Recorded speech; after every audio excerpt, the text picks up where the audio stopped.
This is the MXtoday Podcast here on MotoOnline.com. I am Alex Gobert, fresh back from the SMX World Championship Final. With me is Nick Still. How are you? What a crazy finish to the season 2025. Alex, great to be back here. I think when we think of Las Vegas and we think of the SMX World Championship finale, that's going to be a memorable one. That's going to be one we're talking about all the way up till, those first weeks of January in 2026. That was longer. Was craziness. We'll get into exactly what went down, Nick, but I wanted to start this thing with, we often speak about it, the verdict on SMX. We've had 3 full final series now. Do we like it? Do we hate it? Do we put up with it? Where are we? Because I feel like every year that it happens, when we come into it, we're kind of on the fence. But then when we leave Vegas and the triple points decider, it feels like we end up being sold. But the stickiness in that is, I guess how you feel about it in the long run. Supercross indoors, basically. The same thing we've seen at the second playoff. That's what I want to see.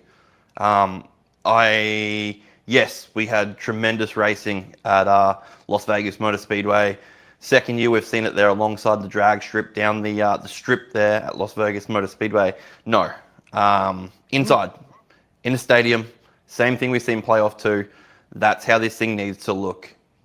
Basically, we spoke about on the weekend, motocross, but in a stadium. That's what we want. You see, what I felt this weekend, I kind of agreed with you when we spoke about this, relatively in depth previously. I felt, Nick, when I saw the venue on the weekend, when I saw the track layout, when I saw some of the minor adjustments that they'd made, not only in comparison to last year, but in comparison to the 2025 track map. Little things, the start-finish line positioning, the finish line positioning, Nick, getting it there right in front of the stands, of the infield accessibility. I felt, Nick, like the weekend and what we saw at the strip was potentially the very best version of SMX that I've seen so far. A few things that added to that, the step downs, a lot of sand. I don't know if I like that much sand, but the fast left, right through the motocross section, the double nick along the back straight where we saw some of the big moves. You said you could jump that, by the way. I think I got the double. I think I've got the double. Sexton, maybe not so much. Yeah, I think I got it. Generally, though, Nick, I felt like the when you speak hybrids, that one to me seemed like the balance was good. Very unique.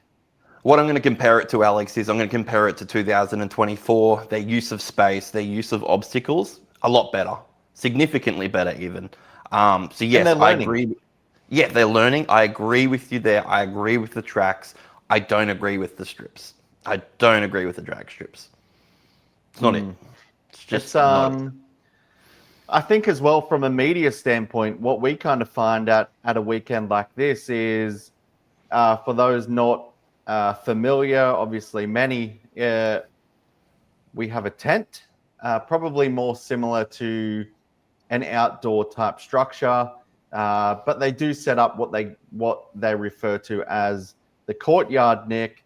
So what that does, it kind of puts you right there left of the main grandstand, the main seating, and almost directly in front of the start line. So the positioning's good. The big screen TV is a bonus.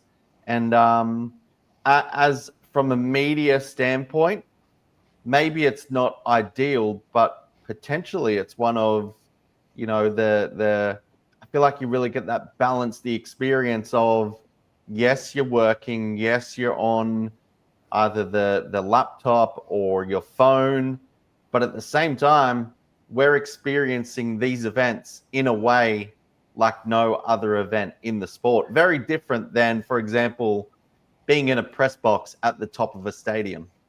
Makes it very accessible to athletes as well. The main thoroughfare into what is the facility, the racetrack there goes right past the courtyard, we're going to call it, right past the courtyard there. So that makes it quite easy. And then the same thing for accessing grandstands. I know I went up and watched a couple of the practice qualifyings throughout the day in the stands and just to get a lie of the land, and made it very, very achievable. And the same as the pits as well. So it does work. I'm not having a go at it. I'm not saying it doesn't work. Like, it does work. It's been a massive improvement this year, but I'm just not sold on the strips. Yeah, I think or the Las other Vegas things strip, worth... either one. All right. I think the other things are that kind of come to mind. The press conference, the pre-event one, did not go well, Nick. The post-event one, not much better.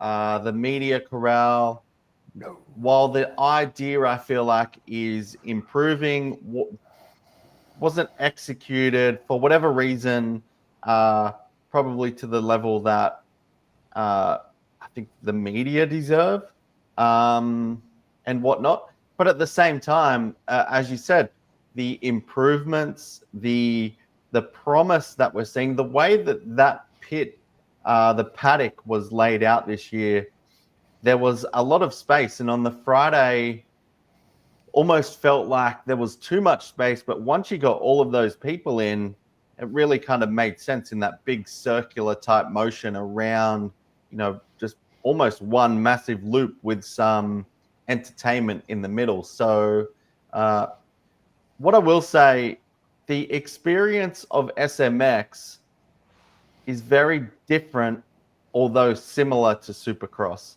if that makes sense. Yeah, like you get that feel of that environment of that pit party. The way the pits were set out there, Alex, as well, very, very wide, and like it was almost like a circuit. The one thing you sort of mentioned there was the Friday, and that's more of the, I want to say, disappointing thing, Alex. There was no fans on the Friday. It seemed very empty. So, but in saying that, when the lights come on and the show starts on Saturday, there was constant fans moving in throughout the afternoon into the evening. So definitely good attendance there. Maybe the Friday thing, it's just doesn't work in some areas. I'm not sure. But yeah, either way, maybe the heat, maybe the middle of the day, people aren't for that in Las Vegas. I'm not sure. Free practice. It's not super... it's not high stakes by any means, so there's not a lot of meaning into it. I even find a lot of people still reference Friday as press day, media day, when it is free practice. What it also does is, when it comes to Saturday, the bikes aren't on track until, the mid to late afternoon kind of thing either. But I'm a fan. As I said, I feel like that Las Vegas event that had just been, from the track to the facilities, the Saturday fan turnout, I thought was really solid. A major turnaround even from the Friday, obviously. And then beyond that, I mean, we often have the joke, are we sold? I kept checking with you at certain points during the weekend. Are you sold yet? Are you sold yet? The answer was no. And I'm not up to Hayden Deegan's point yet, but when that 250 SMX decider was on, Nick, you were sold. But I was sold for the wrong reasons, Alex. I wasn't sold for the track. You were sold. I wasn't sold for the venue. But you are right. Yeah, I get what you're saying. Yeah. Basically, just the madness create that chaos. is. Yeah. It's And you speak about high stakes. That's when it is at its very highest. When you get to that final moto, when the championships are on the line, even the way the math works out with the Olympic scoring and how it works, in what way, a little bit of confusion, a little bit of uncertainty, almost a bit of room, because it's not just black and white, Nick. There's almost room to, I won't say fabricate, but really, I guess set the narrative to get that big finish that we're all looking for. So Well, that's kind of where it's at. the points are created for that reason, right? The single, Mm. double, triple points are created for that grand finale. The explosion, the differences. And we've seen that in the way of one little pass, how much it changed points on the board. So it's obviously fabricated for that, and I'm okay with that. That's fine. Mm. I guess to summarize it, you often think of Supercross as the show business, the entertainment, whether you're riding on weekends yourself or whether you're just a fan of watching live sports in that environment, it fits. When you get to the summer and you go outdoors, that's when it's more, they're the people that are buying chains, tires, exhaust, whatnot. Commercially, the outdoors are very they make sense for the industry. So merge them together and it always works. Always has. And not to say there's not crossover between the two, but that's the general thought about it. Add in SMX, it's almost Brian Deegan even said it at one point, has that WWE type element to it by design. It's even when you speak to the riders, the money is the big thing. That's it doesn't quite have the prestige. And I still think we're making the mistake by kind of referencing SMX as only these 3-round series, because realistically it does build up over the course of 31.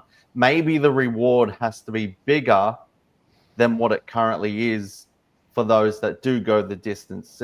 Justin Cooper, for example, I'm not sure, but as it stands, it's really looked at as a 3-round standalone series in itself. So you mean, say, for this example, Justin Cooper, who came into the playoffs with the red plate, are you trying to say you think he should have more of an advantage after completing Supercross, Motocross together? Do you think he should have more of a points swing coming into it? Is that right? So more of an emphasis on a perfect example. Jett, for example, will say 3 weekends, $1 million is the bonus as such. But in SMX's mind, in the organizer's mind, if it's Feld Motorsports, if it's MX Sports, collectively, they're looking at it as though it is a 31-round season, 31-round fixture. It just doesn't quite have that. And I think the reason that is the benefit, the points reset maybe doesn't reward you enough early on in the piece. So it doesn't matter if Jett Lawrence missed a bunch of Supercross, that's long in the distant memory.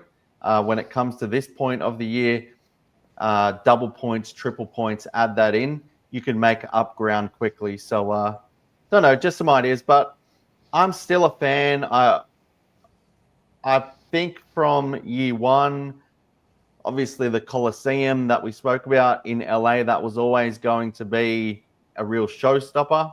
Hard to match that, but I do feel better about this year, Nick, than 2024. So let's see what year 4 brings, year 5 brings, where they continue to evolve it. Do they continue to evolve?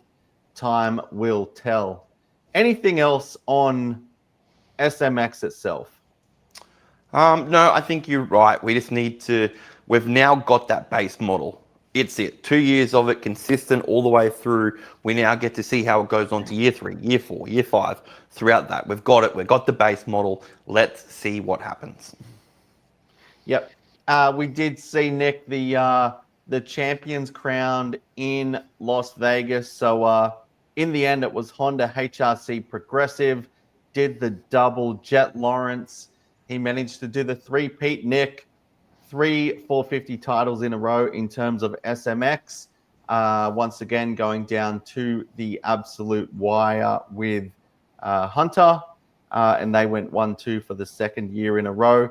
But this time, Joe Shimoda added to Honda's trophy Cabinet Nick, he ended up managing to defy the odds in some ways, to come out by all under attack from Hayden Deegan. We can start to lean into it. And he managed to deliver. We don't want to make this particular section about Deegs, but at the same time, to see the composure, to see the way that Joe Shimoda executed in 250 Moto 1, to see him withstand all sorts of pressure, contact in Moto 2. That was again, only a 3-round playoff series into the final, but that championship for him meant so much. Yeah, there's so much to break down with this. I won't go too far into the Deegs thing until you want to, and then you let me know how deep you want to go. But I think when you look at Joe Shimoda and his efforts on Saturday night, race 1 for him was fantastic. He did everything he needed to do. Didn't have a drama. That's how it was meant to be. And then race 2 for him as well. He did what he needed to do. Didn't get a good start. He came back through the pack, and he didn't let the Deegan games throw him. He composed himself. He tried to race forward. He dealt with it. It was constant adversity for the number 30. He got through it. Looking back on it in hindsight, you know what? Maybe I'm like not playing those games, but I think when you look back at it, he had no other choice. That was fantastic for Joe Shimoda. Congratulations to him, and congratulations to the progressive Honda HRC team as well. It's been a good second half of the season for Joe Shimoda. Yeah, when I spoke to Lars Lindstrom afterwards for the interview, he said what's difficult about SMX, it's difficult to kind of put together the points on the fly. It's difficult to really be certain in the moment of where you stand. So, looking back on it, could have Shimoda potentially sat back and not really engaged with Hayden? Potentially. Could he have, I don't know, how much was Hayden willing to actually slow down? Because at some point he was almost stopped on the track. It's difficult to strategize in this. But yeah, like you said, congratulations to Joe. Congrats to Jett again. I think it's almost the danger with Jett. Pardon the pun, Nick, but the danger with Jett is that when he wins so much, when we see him lifting this metal silver number 1 plate, what do you call that thing? I'd call it a championship plate, right? Yeah, a trophy. I'm not I don't like the look of that thing. No, I don't like the colors. I don't like the colors either. But for Jett Lawrence, the alarming thing to me, Alex, is at 10 minutes he gets bored and he goes, okay, better go do something, better go see what can happen, and he turns it up. And that's got to be demoralizing to these other guys, constantly happening time after time after time. Hunter Lawrence was 2 laps away from making $1 million, and it happened to him again. It's almost, I said it in the press conference, it's almost becoming a tactic by now for Jett Lawrence that when he chooses to, when he turns it up, you never really know. What are you looking at to the side there? So what are we looking at? Nothing. Nothing, okay. Sir. Okay. So when he turns it up, then whether it's early on in the race, which he doesn't do often, but you just know you're never really safe. No matter the gap, no matter where Jett Lawrence is in the early laps. He even said at one point in that second moto, he didn't think he was going to quite have enough. Hunter wasn't sure if some of the traffic sort of came into play that enabled Jett to edge closer to Eli to get into that second position, which won him the championship in the end. So much to speak about with Jett, but then again, there isn't, because we're just so used to see him making it happen, getting the job done. Yeah, there's no other way to put it, and it's watching his racecraft. It's watching him learn off Eli to see where he can make this pass, gets it done by changing his lines, and the second he gets the pass done, he goes back to the original line. He doesn't show the tricks. He doesn't show these little lines. And it's the urgency out of the number one. I want to say 18, but no, it's the urgency out of the number one in them moments that just gets it done. It's to the point, and I asked Hunter this. I said it's got to be to the point where it's demoralizing, but at the same time, it's your brother. So, like, how do you counter that with him? Absolutely incredible from both riders. I think there was a moment we were all just hoping for that underdog. Not the underdog, the Hunter to pull it off, right? The same as the Joe Shimoda thing. We all wanted it, but the cream rises to the top, and Jett Lawrence is a 3-time champion. Yeah, definitely. And to see him, I guess, when you think the way he came back from the injury in Supercross, he's added the Pro Motocross Championship once again. He remains undefeated in SMX in terms of the championship in the 450 class. So crowned in 23, 24, and now 25. Jett Lawrence is proving to be, regardless, although Supercross didn't go his way this year, and Cooper Webb is very rightfully the number one plate holder, Jett Lawrence is just that all-round winner. He's a champion, and to be honest, Hunter is right there.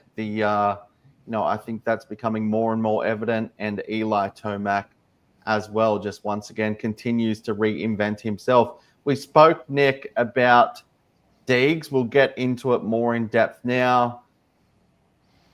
He was kind of coy ever since what went down with Levi Kitchen there in St. Louis. Didn't say much at the time, didn't react much. In the press conference, the pre-event one, from what people could see and obviously what we could see in person, again, Hayden was super calm. He wasn't saying too much. He made a few jokes about racing clean, clearly tongue-in-cheek there kind of thing. But I don't think anybody realistically expected Hayden Deegan to go to that extent, Nick, in the heat of battle when the championship was on the line. People will come at me for it. I'm sure they will. But that was rubbish. That was absolutely rubbish. Have an attempt, sure. Yep, it's the difference between slowing down the field, very, very similar to, Las Vegas many years ago with Eli Tomac and Dungey. It didn't get to that point. But for Deegs, this was never going to work. You were always going to cop a penalty at some point. You're written up. You're having an attempt like that. It's just rubbish. It just does not work. And I don't think it's justified. Something had to happen. Yep, sure. Have to try it. Have to play the games, do anything, talk smack on the line, do whatever, roost him, have a couple passes here and there, then go on, win, smoke it, and you can possibly have that scenario of it working well for you and see what happens behind him. He can always run with that narrative, hey, if I didn't get taken out, we're all good, we're fine, I'm the better rider, I just won. But no, he went down, he went out of it with one hell of a fashion. That was rubbish. It was almost from what happened with Levi there 1 week earlier, kind of set the tone. We said it in last week's MXtoday that for Joe Shimoda having that 10-point advantage going in was really instrumental. But even during the day, I didn't really think Hayden looked on. He didn't look his regular self at times. Super quick regardless, and we know these SMX tracks tend to bring people closer together and the fast pace of the track. But what we're kind of, I guess, what I think about is in that opening moto, Hayden wasn't in the right position. Joe, I said at the time, was flawless. While Joe Shimoda did everything right in the, as much right as he probably could have. So many different options there in the moment in that second moto. To me, the real result for Joe Shimoda was in that opening moto, really, kind of setting the tone and doing what he did. And it was almost from that point, maybe a sign of desperation from Deegs to kind of, hey, this is my last chance. I have to make something happen. And I don't even know if that was strategy or if it was, it's hard to say, but it wasn't executed well. It didn't look good, as you said. And I don't think even if he won, it wouldn't have went down well regardless. So obviously we don't want to see Hayden Deegan injured, cracked collarbone, they've confirmed since, affects Team USA, which is a real disaster as well. But yeah, that was a crazy race. I said to you, I don't know whether to love it or hate it, laugh or cry, all that sort of stuff. Not because I agree with any of it by any means, but that is the narrative. That is the intensity that this triple point situation kind of results in some ways. Yeah, look, it's never going to end well. There is no scenario that was being played that was going to end well, other than you can go for that hero move, try it once, maybe try it twice, play a little game, bit of bunching, and then go, okay, no, I'm going to go on to win the race, and we'll just see what happens for him. Wasn't going to work. He was always going to get that penalty. Goes down. Now we imagine he's out for Motocross of Nations. Yeah, I don't know. That wasn't. He did get a penalty as well. Yeah, 5 championship points. Not only did he lose the 500 grand and the SMX title, Nick, he put himself off the podium altogether. So he doesn't get 250K for second, not the 150 for third. I think once you put his penalty in play, he went down even from 100 grand down to 50 from memory. So not a good night for Hayden Deegan. Not a good look. And in saying that, the Metal Militia gear, Nick. Hey, he lived up to it. It took so long to Ride or die Francesco. He learned about the militia. I don't see much of. So Ryder D on that's that. That's not Hayden's fault. He just got to see the militia because it landed on him. Like that's a tough one. And again, it just adds to the night that Hayden Deegan kind of in on the offensive, but in other ways almost defensive in the way that it played out for him at the time. So he says you've got to do what you can.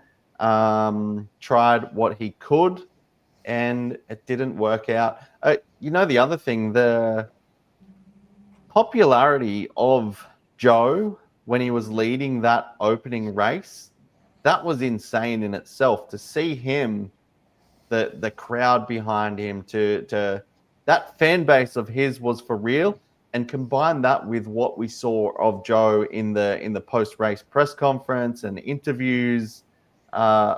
He's going to lean into this and I think, just add to his popularity. Huge for Japanese rider, Nick, to win this championship for HRC. That was a moment in itself. So, so many storylines from that moto, and it's not one that's going to fade in the memory anytime soon. No, I think this one will be reminded for quite some time. I think we'll be talking about this one for quite some time. For Joe, absolutely. A great night for him and did what he needed to do. And he almost started to show himself. He's a funny guy. He has some pretty cool one-liners. But, when it comes down to the fan base, it's the same as Eli. Eli's got that fan base. And maybe it's a case of we're not booing Hayden. We're boo-laughing Hayden. We don't want to see the same person win over and over. We want difference in motorsport. And we had the chance for the underdog to win. And I don't think it means you hate Hayden, but we all want to go for an underdog. We love the story. That's what we're all here for. So it felt right. Yeah, it was a crazy night. Worth the price of admission. WWE, that's the term, Nick. That's what we got. So in the end, though, the champions, the whole field really, the financial benefits, strengths of SMX, and whether you're in the top 10, as long as you're in that kind of in the main events and consistently among it, the payday in the end is of significant value. Next in line, Nick, we saw Seth Hammaker and Tom Vial, positions 2 and 3 in 250 SMX. Vial, Nick, was one of probably the major beneficiaries of the dramatics and the drama of what went down with Hayden Deegan. As I said earlier, Hunter Lawrence second in the 450s. Eli Tomac there, P3, behind the Lawrence brothers once again. But that group of riders, all deserving in their own right, all have had fantastic seasons, Nick. Supercross, or the outdoors, or SMX. At some point, they've all fired in, and put themselves in position to achieve what they have. So that group there is, I think, Nick, kind of a fitting podium in terms of the championship. I'm a little bummed out with the Hammaker thing because I feel like, once again, Alex, Hammaker did everything right. He did everything right, and it was eerily similar to him as what he would have had in Salt Lake City. The reality of it is, if those 5 points aren't docked from him earlier in the playoffs, he wins. Last night, he wins. I'm not saying I agree with how that penalty went down, but I just once again feel like Hammaker did everything right and he come up short again. Well, yeah. I mean, in the end, Nick, Shimoda was 167, Hammaker 144, VL 127. Deegan, by the way, he dropped down to 5th in the points behind Nate Thrasher once that final kind of penalty went his way. So yeah, it's just crazy, realistically, how these triple points deciders work and how they play out in the end. Even the 450 class with that, Jett's move in the end, and obviously the motos don't pay points specifically in this particular series, Nick. But from the championship standpoint in the 450 class, Jett Lawrence 166, Hunter 151, Eli 135, and so forth. It's the amount of points that they generate, even as much as 75 to win last night. That is it's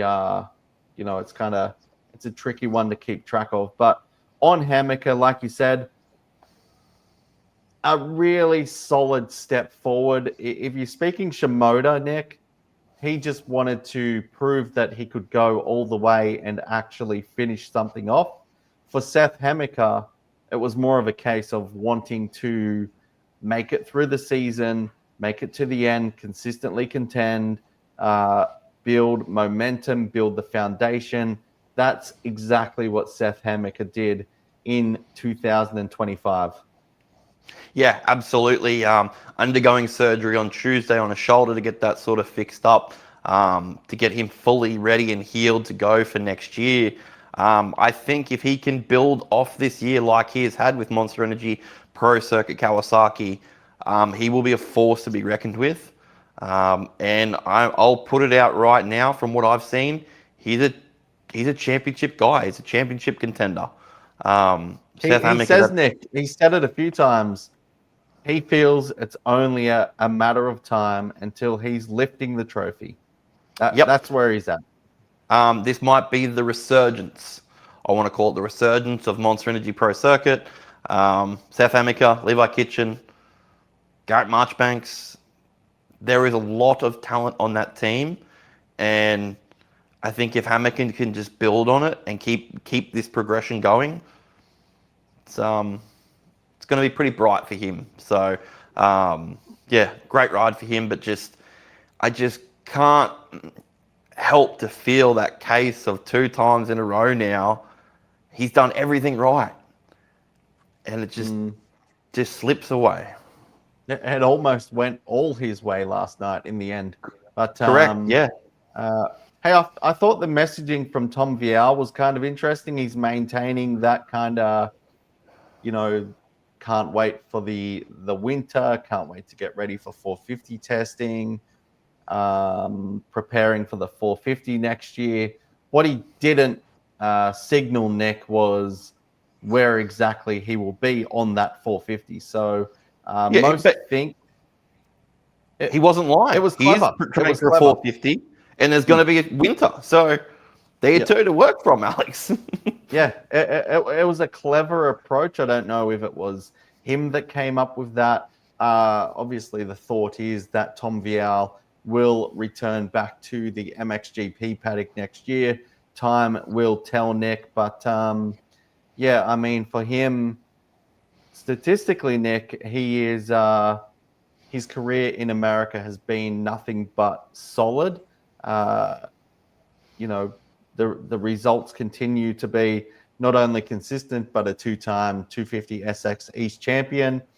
Obviously, with that, he had to move up to the 450 class here, regardless. But yeah, it's kind of, I don't know if I feel a sense of unfinished business if he is moving on. But at the same time, he was at the corral, he was at the press conference. Tom Vial does all the right things to me off the track, just a genuine professional in every sense. Maybe he can afford a plane ticket for one Jorge Prado to go home with him. Possibly. Maybe. Yeah. Maybe not. Maybe not. We'll see. Maybe not. But yeah, he was the. I think when he came into this, there was so much talk, there's so much hype regarding Deegan.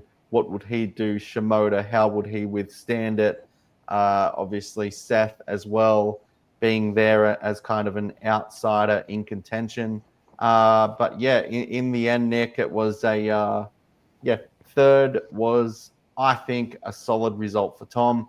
We'll get on to the 450 class in terms of these guys that were just outside of the big money. Hunter Lawrence, runner-up again. He wasn't tired this year, but in some ways it felt like it was almost more within reach for him at certain points during the evening. So this one seemed to sting that little bit more. Yeah, look, this one came to 2 laps. 2 laps, and Hunter Lawrence is the Super Motocross World Champion. And I think that means more to him than the money, because I think we spoke about this today, Alex. If you're the Lawrence brothers, surely just go, whatever happens, if we finish 1-2, we'll just split the money. $750 a piece, no dramas, thanks for coming. I don't think it's about the money. I think Hunter thought he could pull this one off, and man, he got so close. And it makes me think the career that Hunter Lawrence has and how polished he would have with championships if Jett wasn't there. If Jett wasn't this alien in the sport, man, Hunter Lawrence is incredible. It's impressive. It's incredible. But we don't get to see that because his brother's a freaking alien. Very emotional there, Nick. Bringing the energy. You want the energy? Yeah, sure. I'm a little cut up about the Hamilton thing. Yeah. When I think of Hunter Lawrence, it's almost that point of still underrated in many ways, unfairly, I think, unjust. He's proven time and time again, and while he's so efficient on the bike, it doesn't necessarily look super quick at all times, but the results speak for themselves. What Hunter Lawrence manages to do week in, week out, and championship wise, and you think back to different stages of his career. Did we even think that Hunter Lawrence would even be this good in the Premier class? Many believed it was in him, but few expected it to be to this extent. Hunter Lawrence, you could probably even say, is, aside from Jett, him and Eli Tomac almost have this rivalry. The way they find each other, the way they're battling each other, the way they're trying to chase down Jett Lawrence together is a unique pattern in itself. And you know what I love about it? It's so respectful. They don't touch each other. They race each other fair. You can see they have so much trust in each other out there on the track. I really like that. It's very similar to any Ken Rocks and Eli Tomac battle we've seen in the past. Like, give me more of that. Instead, we got Shimoda and Diggs, just whatever. I'm willing to die for this. Well, Diggs. Diggs. Yes. Yeah. We got Diggs. Yeah. But yeah, I know what you're saying there. I think the respect between them, and on top of that, the respect for Jett as well and what he's able to do. But yeah, you can just kind of see it. It definitely hurt. I agree. I think it's not necessarily about the money for Hunter Lawrence as such. It's about the actual opportunity to win this championship is something that he really wanted to go for. So yeah, I'm sure we will be doing it all over again in 12 months' time. The one thing with Eli as well, and I think we spoke about this, Alex, was yes, we are under the impression that he's leaving Star Yamaha. He'll go to the Red Bull KTM's crew. Man, Eli is just such a professional athlete in the way he handles himself. There's none of this giving up. There's none of this that.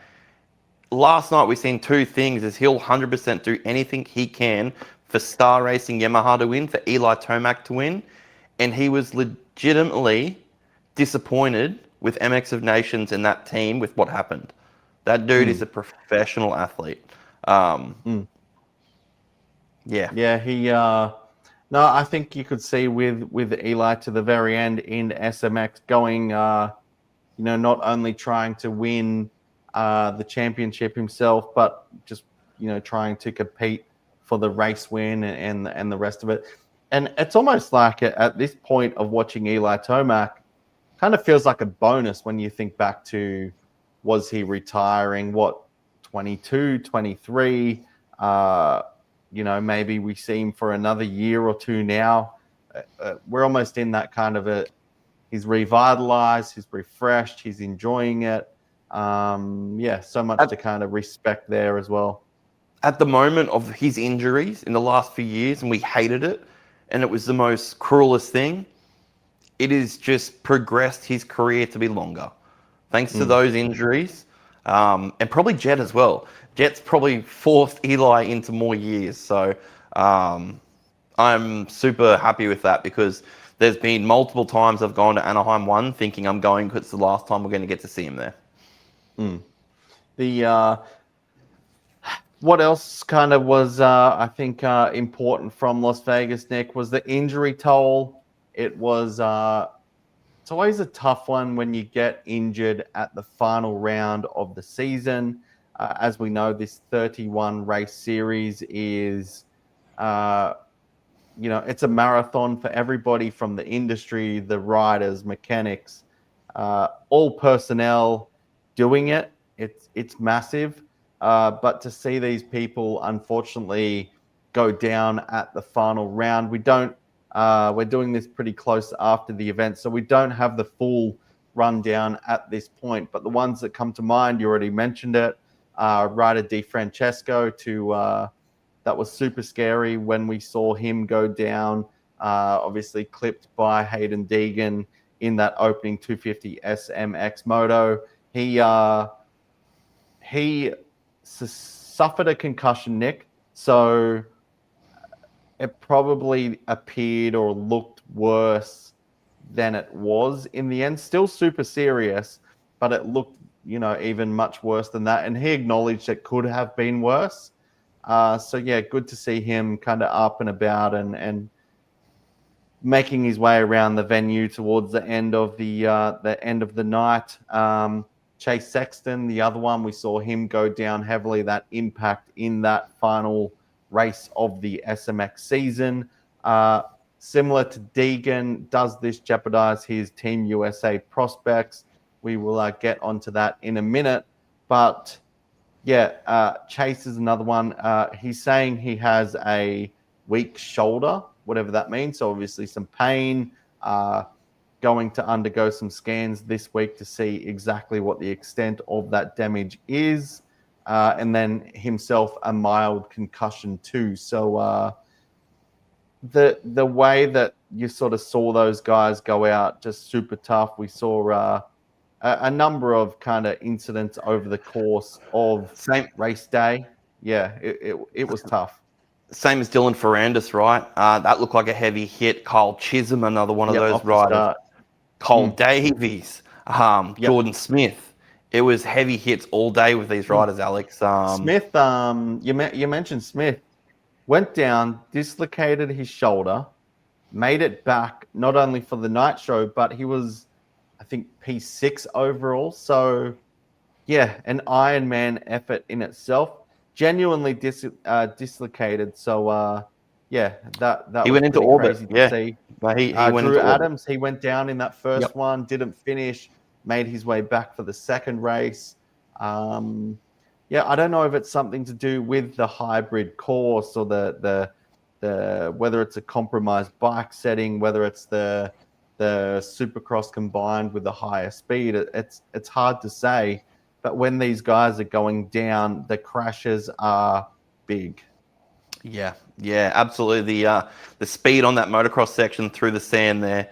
If you're coming off through there, good chance it's going to be a big one. And unfortunately, it claimed a lot of the riders there, Alex. So we hope they are all good for sure. Yeah, we'll have ongoing updates with the riders, the different information as it comes out over the course of Monday, Tuesday, into the updates we receive during the week as well. So, yeah, super tough, that one, which leads us into, Nick, Team USA. We're just 2 weeks out, from the Ironman Raceway, the return of the FIM Monster Energy Motocross of Nations to the United States. That super team that was being Chase Sexton, Eli Tomac, Hayden Deegan. We mentioned it already. Deegan and Sexton may be out of this 2025 edition. And the internet has erupted of who will get the call. Eli Tomac said it best. He hopes that it's somebody that's calling them. Yeah, he showed a lot of concern about that, and it goes into, when you think about Sexton real quickly, this is twice now. This will be the second time in a row a shoulder arm injury has claimed him at Las Vegas Motor Speedway in the last round. For Hayden Deegan, that's a huge loss to Team USA. There's a certain rider, I imagine, at the moment of Kyle Webb's from Australia, who's probably just gone, okay, this has got a little bit easier. Not massive easily, but there's probably a lot of riders that are disappointed as well. They don't get their time with the Deeg, so to speak. Who would you put in, Alex? Who, if you got the call tomorrow from the AMA, they were like, yeah, you. Am I getting the call? Gobert, you are picking the team. Who are you going with, my friend? Oh, I thought you wanted me to ride. Wrong. Oh, I've seen you on a track. Probably best we don't. Go kart. Yeah, the early word seems to be my man Nick, RJ Hampshire, I think would be 450, 250, whatever you want. 250? Preferably 450. No, 450. 250? I would put my man RJ there. I would put Eli Tomac in the MXGP class because that was initially going to be Chase. You see number four. Get what I'm saying? Worked out. Yep. Bump Eli onto the number 4, put him in the MXGP class. We'll put RJ Hampshire in the open class, put him on the number 6. Justin Cooper, bump him back to the 250, Nick, and give him the number 5 bike if Sexton or Deegan aren't available. That to me makes a lot of sense. And remember, Nick, Justin Cooper, MXON experience, RJ Hampshire coming off what has been, a super impressive start to his 450 career. So, yeah, who are you putting in? Hammock is not an option, as you said. I'm gonna roll. Obviously, with Tomac there. There's 2 different ways you could go, Alex. If you're going to let me put RJ Hampshire on at 250, I'm giving him the 250, some sniffing salts. We'll G him up at the start. We'll send him out there like a bull and see what happens. If they don't win, it's guaranteed there's going to be something to happen, which we love. And then I'd put Justin Cooper on that 450. But if I can't have Hampshire on a 250, give me Justin Cooper on the 450 and give me Seth Hammaker on a 250. That's where I'd roll. Yeah, and as you mentioned, though, Hammaker is out. He is getting that shoulder surgery. He needs it better for 2026. So as much as he would love the opportunity, doesn't seem like time is lining up for him. But, we're going the opposite. I would go RJ 450, put Cooper on the 250. You're saying the opposite way around, but screw it, J Mart. Well, when you kind of consider the team that was going to line up or may still, likely not. Hayden said he's getting his collarbone fixed, so he confirmed that in a Yamaha PR. I don't know if it's the wise choice for him to try and make it back for MXON. Time will tell. We haven't. It's possible. Yeah, it's possible. It's possible. Yep. And then outside of that, Nick, we just don't know the extent of Chase Sexton's injury as such. So we'll see. This conversation may be null and void, or we may see a new lineup. But you know what you can guarantee with Team USA on home soil, whether it is, the original team of Deeg, Sexton, Tomac in contention, going in as the absolute favorites, I felt, whether it will be, won't say a B team, but a different team. We'll see what they can bring. They're going to be competitive regardless. USA was runner-up last year, as well at Mandalay Basin, and then as you alluded to, Team Australia are the defending champions with the Lawrence brothers, and Kyle Webster would be back on a HRC 250. So how about this? How about Hayden Deegan? He gets it plated. He shows up at MX Destinations. He wins the 250 class. He wins all his fans back, and the craziness of Las Vegas Motor Speedway is simply forgotten. Nah, I don't like it. Yeah. I don't like it. I'm still wondering, Nick, we spoke about this off the record, but do we see Deegs on a 450 at Anaheim 1? If it goes well, he stays there. If it doesn't go well, he goes back for the East Coast on the 250. I'm still not counting that out. Okay. Does him this losing... This wasn't a topic, by the way. It just come to mind. Does him losing the 250 SMX World Championship almost play more into that strategy of him going straight to the 450? Does that play into it more? Start learning. Yeah. I think it does. I think it plays into it. Okay, we're not doing 4 back-to-back, whatever it is. Let's just go 450 now. If it does, that's a typical, I think, Deegan thing, right? Like they just randomly a few weeks out go, oh yeah, we're on 450. Like that's how that his storybook is contract written. as well.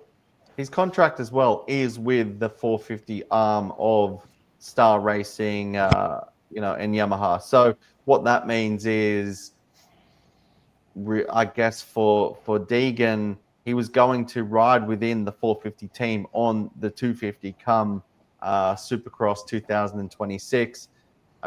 It's not out of the ordinary. Nothing would shock me at this point. I thought it was interesting when you asked that question in the press conference, to Jett, just getting that kind of, after all that happened last night with SMX and what went on with, between Hayden and Joe and what went down there, to get Jett's latest take on a quote unquote rivalry, a potential rivalry. I think it's only a matter of time. That to me seems obvious. Will they consider it a direct rivalry? Who knows? Jett had the point of, well, beyond Hayden, regardless, he's got to worry about. He listed off what Chase or Hunter, Chase, Eli, Cooper Webb obviously is, in terms of Supercross, the defending champion. But I thought that was interesting. Copped a bit of heat for that one, Alex. Yeah. Unlike you, sir. It but again, that's that type of in this sport, I feel like everybody wants a little bit more drama. Everybody wants people love the UFC because the press conferences are filled with drama. The theatrics of it are next level. Everybody says they want it in motocross, and can we be more popular? Can we be this? Can we be that? When it's positioned like that, people kind of get taken back a little bit. But it's all about selling the sport. It's all about whether or not Jett Lawrence likes it or agrees with it. I don't think he really cares. I don't think it matters if he cares. What matters is Super Motocross liked it enough to clip it.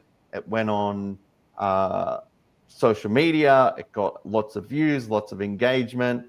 It sold the sport, and not just yours. It came down to, the Joe Shimoda that we saw in the press conference. Keep going in that direction, and these things get good. The reality of it is the whole Chad Reed, James Stewart era, the rivalry, the everything. We're going to remember it forever. It's there in the sport. It's something that, Pay Dirt 2.0. It might cover that. Who knows? That's what we want. Everyone wants a rivalry, if you buy into it or not. That's the way it's going to be. Guess what? Hayden Deegan will always play that Captain America type role when Eli's gone, and Jett and Hunter will always be the Australian. I don't even know if it's that. I don't even know it's that. I think it's the villain. I think it's the villain. Deegan. Hayden Deegan will play the Metal Militia role, and at the end of the day, Jett and Hunter will always be the Australians. Yeah, I don't see it like that. I'm sorry, I don't see it like that. Well, when we get to Red Bud and they're all got the American flags up there and they're all carrying on, yeah. But yeah, I just see it like, regardless if it's Jett and Hunter Lawrence, regardless who it is or where they're from, I think the Deegan mentality, the I guess it's already played out. We've seen what Brian Deegan versus Travis Pastrana and the way that was marketed and marketing genius in a lot of ways, Nick. A lot of money to be made, a lot of fans to be had, a lot of haters as well. But I think regardless of if it's Jett Lawrence that Hayden Deegan goes up against, if it's Joe Shimoda that he goes up against, I think that's what you're going to get with, that mentality. So right or wrong, love it or hate it, same kind of thing. It's not going away anytime soon. But back to the top. We're going to circle back. Are you sold on SMX? Are we there?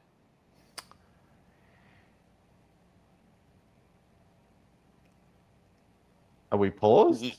Yes. You are. We're sold under the right circumstances. All right. I'm with you there. It's been a good time, Nick. Appreciate it as always. Been a long day, a long night, a long weekend, Nick. But thank you for everything. Thanks for jumping on and doing this and sharing your insights. So we really appreciate it. Yes, sir. I'm already counting down the weeks till those cold nights at our Angel Stadium, 2026. Let's do it. Yep. I need a rest, sir. I need a rest. But I agree. The off season's coming up. Nations is next, and we'll be here, Nick. We'll keep this thing going, and a lot to look forward to over the next few months and into next year as well. But thank you, everybody, as well, for listening, for watching, for tuning in and supporting us. We really appreciate that. Check MotoOnline.com for the latest and at MotoOnline on socials. Thank you.